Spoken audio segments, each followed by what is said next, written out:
Assalamualaikum warahmatullahi wabarakatuh. Bismillahirrahmanirrahim. Pada kesempatan kali ini saya akan membahas tentang himpunan bilangan dan operasinya sebagai materi pada tutorial online mata kuliah pengantar matematika. Pada kesempatan ini saya akan menyajikan kembali presentasi yang telah disampaikan oleh Ibu Diah Paminta Rahayu, yang filenya bisa teman-teman unduh di laman LMS, di laman e-learningnya. Ya, pada tutorial kedua ini materi yang disampaikan adalah himpunan bilangan. Jadi nanti teman-teman hanya dikenalkan saja dengan bilangan asli, bilangan cacah, bilangan bulat, bilangan rasional, bilangan irasional. Kemudian nanti dikenalkan juga dengan bilangan real, bilangan kompleks, dan diakhiri dengan hierarki bilangan itu. Ya. Nanti setelah mempelajari mata kuliah ini, terutama pada modul 2 ini yang diharapkan teman-teman kuasai materinya ya. Silakan di-pause untuk dibaca.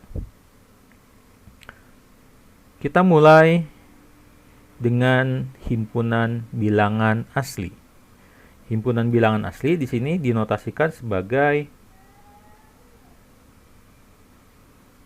N. Ya, biasanya memang ada semacam garis dua seperti ini, natural, asli gitu ya. Dikatakan bilangan asli ini terdiri dari dua, ada yang namanya bilangan prima, ada yang namanya bilangan komposit di sini. Ya, jadi nanti di sini bilangan asli itu merupakan himpunan bilangan satu digabung dengan bilangan prima digabung dengan bilangan komposit, itu akan membentuk bilangan asli. Ya, dimana nanti himpunan bilangan prima ketika diiris dengan himpunan bilangan komposit menghasilkan himpunan kosong. Artinya apa? Ya, tidak ada anggota yang sama.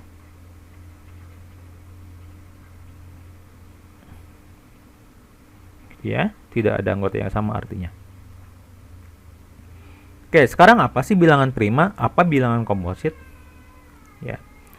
Bilangan prima disebutkan di sini bilangan asli yang lebih besar dari satu yang hanya memiliki faktor pembagi satu dan bilangan itu sendiri. Jadi hanya punya dua faktor bilangan. Ya, berapa? Satu dan dirinya sendiri.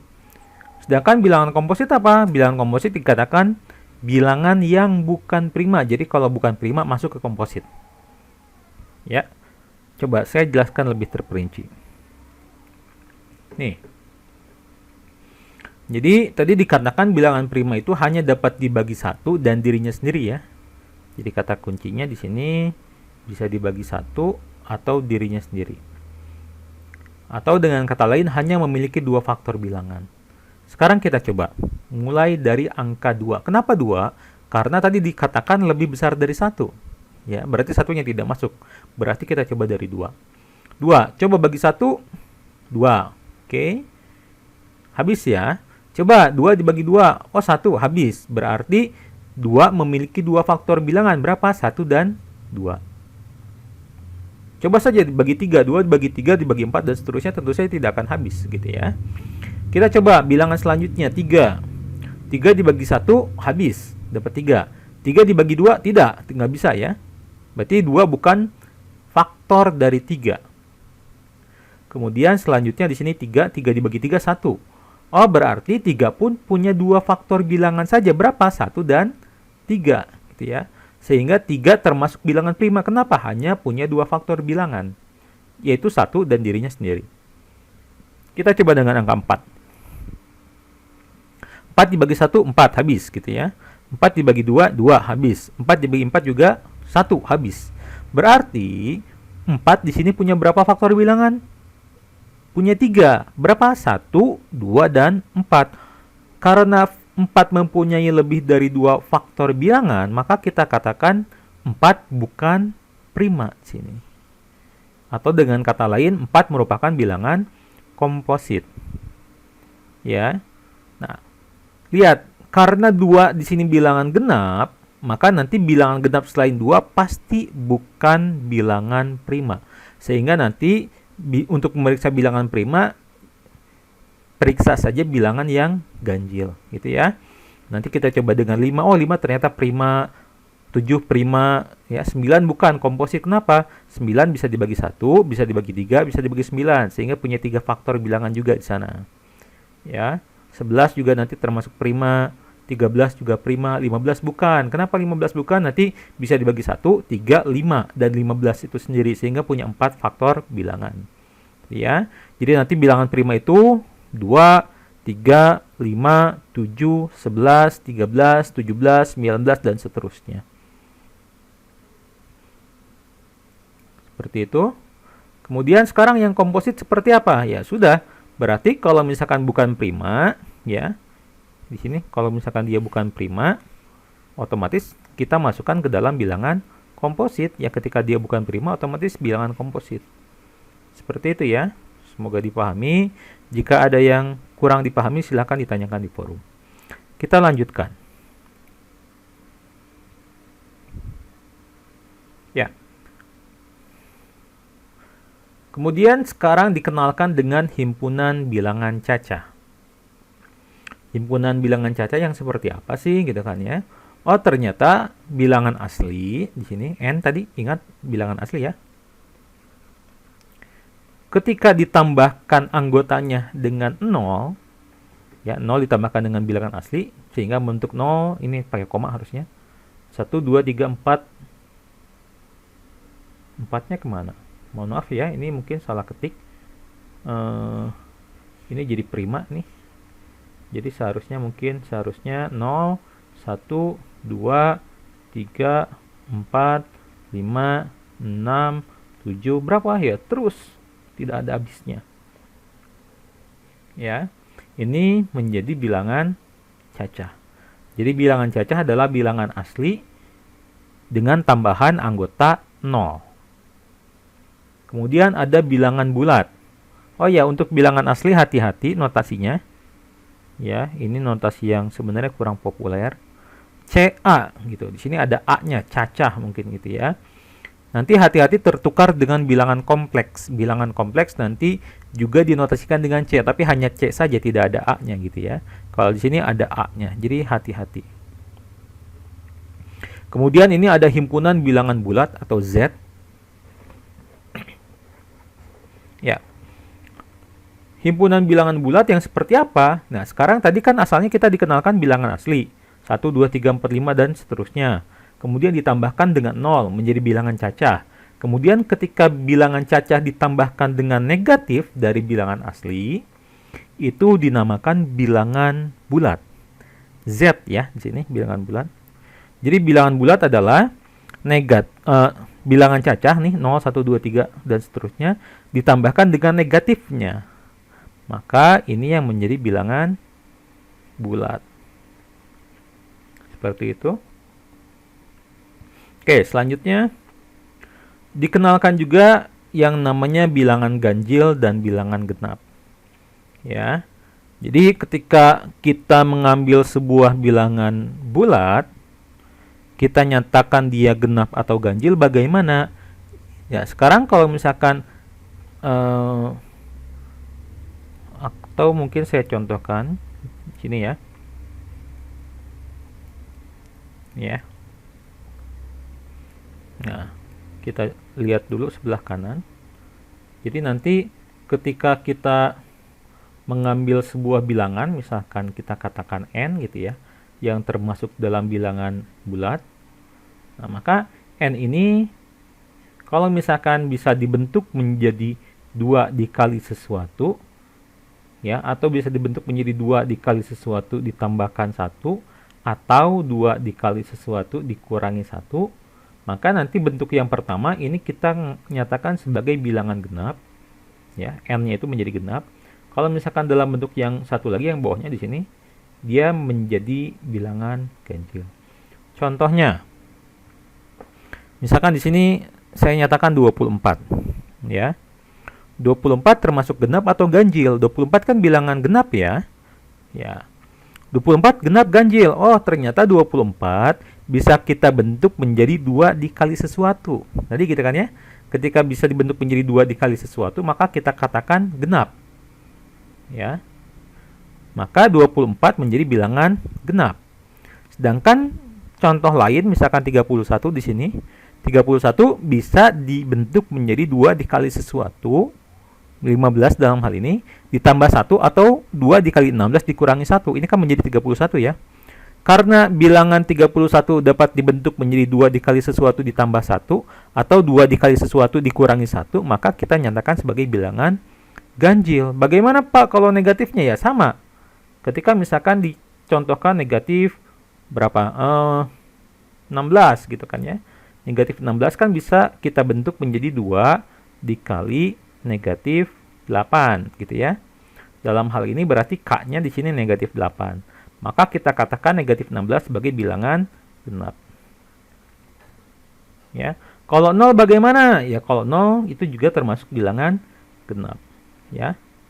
Silahkan cari kenapa 0 bilangan genap. Oke. Negatifnya pun sama seperti itu.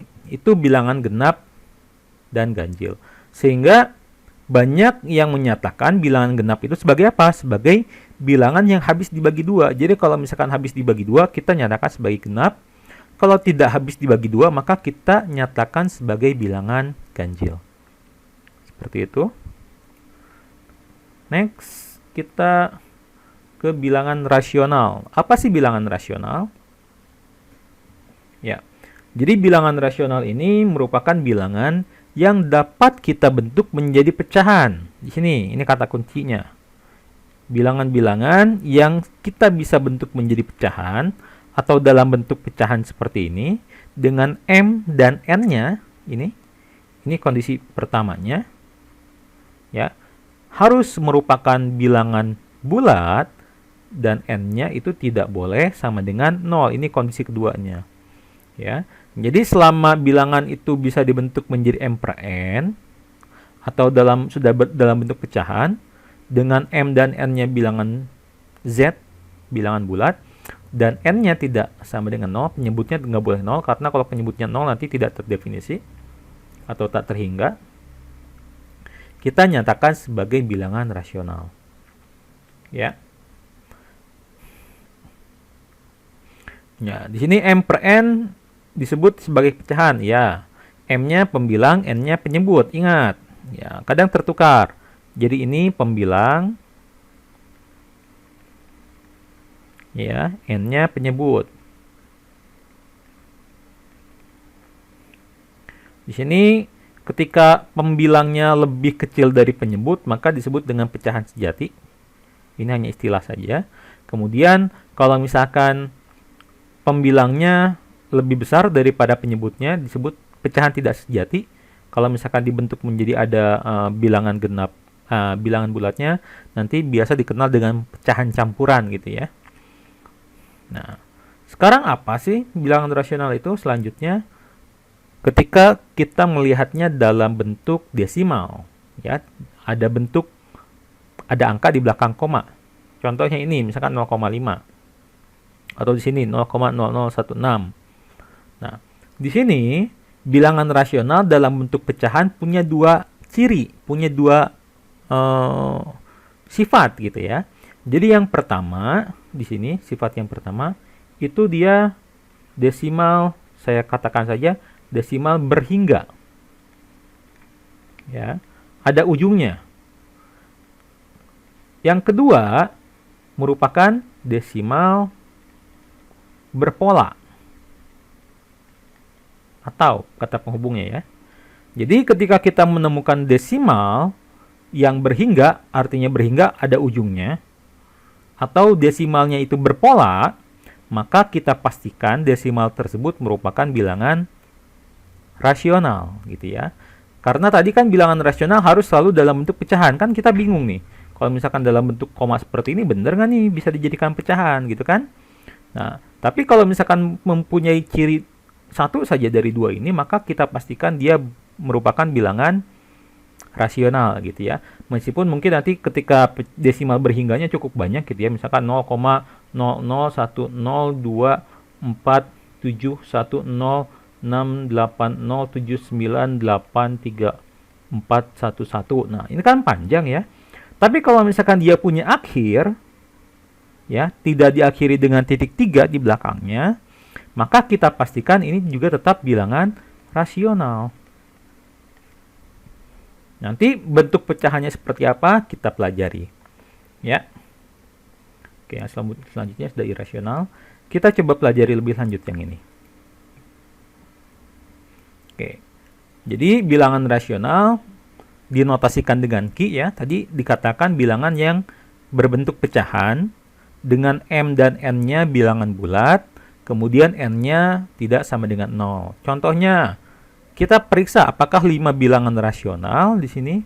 Oh iya, rasional. Kenapa rasional? Karena 5 bisa kita bentuk menjadi 5/1 atau 10/2 ya. Di sini silakan periksa mau 5/1 atau 10/2 kan 5-nya bilangan bulat, 1-nya bilangan bulat gitu kan ya. Di sini 10 bulat, 2 pun bilangan bulat dan penyebutnya tidak ada yang bernilai 0 sehingga kita nyatakan 5 merupakan bilangan rasional. Sekarang 22/7 rasional bukan? Ya rasional. Kenapa? Ya jelas dia sudah dalam bentuk pecahan, kemudian baik M dan N-nya pembilang penyebutnya itu merupakan bilangan bulat dan penyebutnya tidak sama dengan 0 sehingga 22/7 merupakan bilangan rasional. Bagaimana kalau misalkan bilangan negatif? Ya sama saja. Silakan cek saja gitu ya. Misalkan negatif 21/6. Ya ini juga rasional gitu kan ya. Negatifnya bisa di atas bisa di bawah terserah. Tapi yang pasti baik 21 atau bilangan 6 kan bilangan bulat dan penyebutnya tidak sama dengan 0, maka kita nyatakan ini sebagai rasional. Seperti itu ya.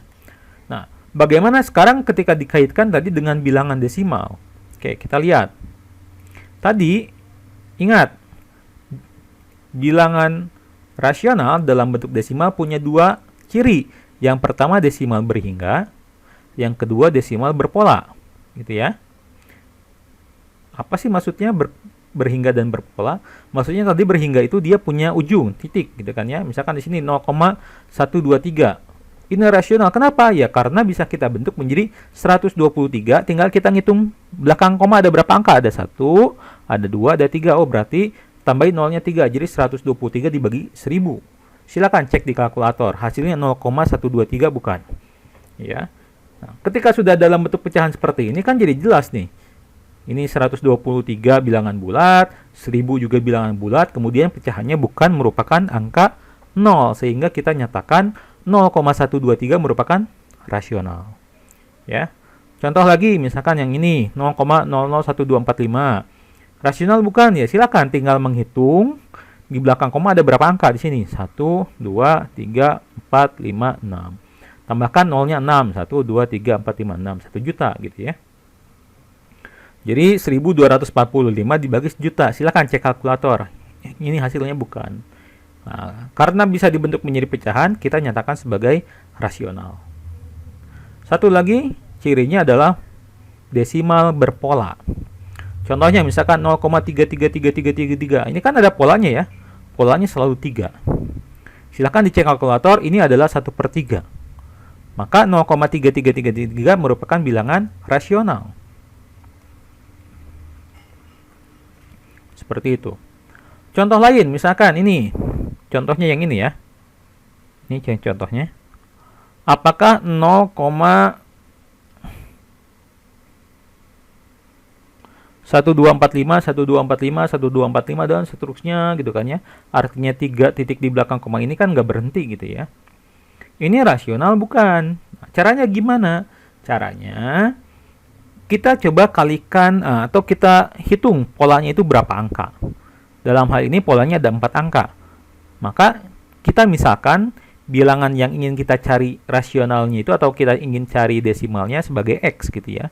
Kemudian kita kalikan sebanyak polanya. Polanya di sini 4 angka. Maka kita kalikan 10.000 berarti. Nolnya ada 4 ya. 1, 2, 3, 4. 10.000. Ketika kita kalikan 10.000 kan hasilnya jadi 1245,1245, 1245 dan seterusnya kan. Kita lihat di sini sekarang. Perhatikan. Perhatikan di sini, angka di belakang komanya menjadi sama. Sehingga kalau misalkan kita kurangkan di sini, kita kurangkan ya. 1245,1245 dan seterusnya dikurangi 0,1245 dan seterusnya. Ini kan saling menghilangkan yang belakangnya gitu ya. Sehingga sisanya hanya 1245. Ini 10.000 dikurangi 1, 9.999. Maka X-nya atau pecahan untuk 0,1245 ini adalah 1245 dibagi 9999. Nah, kalau sudah dalam bentuk pecahan seperti ini kan jelas nih sekarang. Atas bawah bilangan bulat dan bawah tidak sama dengan 0. Maka kita nyatakan sebagai rasional. Sehingga nanti kita nyatakan 0,1245, 1245 dan seterusnya ini merupakan bilangan rasional. Ya, kira-kira seperti itu penjelasannya. Oke. Nah, ini apa sih? Ada topi di atasnya. Ini nanti untuk penulisan desimal berpola. Pada beberapa buku nanti polanya itu dibentuk sebagai topi seperti ini. Jadi nanti kalau teman-teman membaca buku lain, kalau menemukan topi seperti ini, terkadang itu dinotasikan sebagai desimal berpola. Jadi polanya 1245, 1245, 1245 dan seterusnya. Ya, semoga membantu. Kemudian seterusnya himpunan bilangan irasional. Apa itu bilangan irasional? Bilangan irasional adalah bilangan yang tidak rasional. Tadi kan sebelumnya kita sudah pelajari apa itu bilangan rasional. Nah, ketika kita menemukan sebuah bilangan ternyata tidak rasional, artinya tidak bisa kita bentuk menjadi pecahan, ya, baik itu pecahan berhingga ataupun pecahan nanti dalam bentuk desimal berpola. Ya, kita nyatakan sebagai bilangan irasional. Contohnya apa? Contohnya akar 2. Contohnya apa? Contohnya adalah pi. Silakan pakai kalkulator, bukan dengan 22/7. Kalau 22/7 tadi kita nyatakan sebagai rasional, silakan cek di kalkulator. 22/7 pasti desimal berpola. Cek di kalkulator. Kalau pi itu rasional, irasional ya. Karena dia tidak berpola nih. Belakangnya silakan dicek, ini tidak punya pola nih. Ya. Tidak berpola. Dan tak terhingga.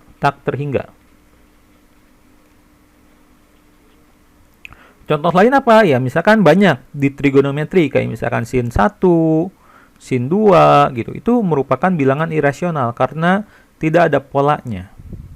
Atau logaritma juga banyak, log 2 dalam bahasa 10 ya, log 3 itu juga merupakan bilangan irasional. Ya. Nah, itu irasional. Terus kemudian jadi irasional di sini 2 ya. Ketika misalkan dia dibentuk dalam desimal, dia tidak berpola dan tak terhingga. Kalau misalkan dia berpola ataupun berhingga kan tadi masuknya masih ke rasional ya. Nah, sekarang bagaimana cara kita membulatkan bilangan dalam desimal? Ya, di sini caranya menggunakan pembulatan normal biasa. Jadi kalau misalkan kita menemukan angkanya itu 0, 1, 2, 3, 4, ya, misalkan ini kita punya akar 2 ini hasilnya. Kita mau bulatkan sampai dengan 3 angka di belakang koma, maka kita mau akhiri sampai sini. Ya, kita mau potong sampai sini nih. Kita mau bulatkan. Berarti kita lihat sebelah kanannya, 2-nya nih. Ini kan mau kita bulatkan sampai sini saja.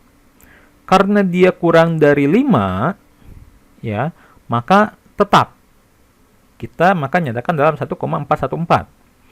Yang contoh bawah, misalkan kita mau bulatkan sampai dengan belakang koma sini. Setelahnya kan angka 5 ya. Angka 5 ternyata ini diikuti bukan 0 sehingga nanti ditambahkan 1. Jadi kita bulatkan menjadi 3,142. Tapi biasanya nanti kita tidak pakai sama dengan. Karena ini kan pendekatan ya. Biasanya kita menggunakan kayak semacam agak melambai sama dengannya. Jadi tidak lurus tapi melambai gitu. Seperti ini. Jadi akar 2 pendekatannya atau kira-kira itu 1,414 atau di sini pi itu kira-kira 3,142 atau biasanya sih kita hanya pakai di SMA itu kan kita pakai pi itu, jadi yang benar adalah seperti ini ya, 3,14 ya. Biasa kita banyak pakai seperti itu atau pi kira-kira gitu kan ya. 22/7. Tidak sama. Ya. Selanjutnya bilangan real. Untuk bilangan real saya lanjutkan dalam video berikutnya agar tidak terlalu panjang. Sekian untuk pertemuan hari ini atau penjelasan hari ini. Mohon maaf jika ada kurang, silahkan kalau ada yang ditanyakan bisa ditanyakan di forum diskusi. Wassalamualaikum warahmatullahi wabarakatuh.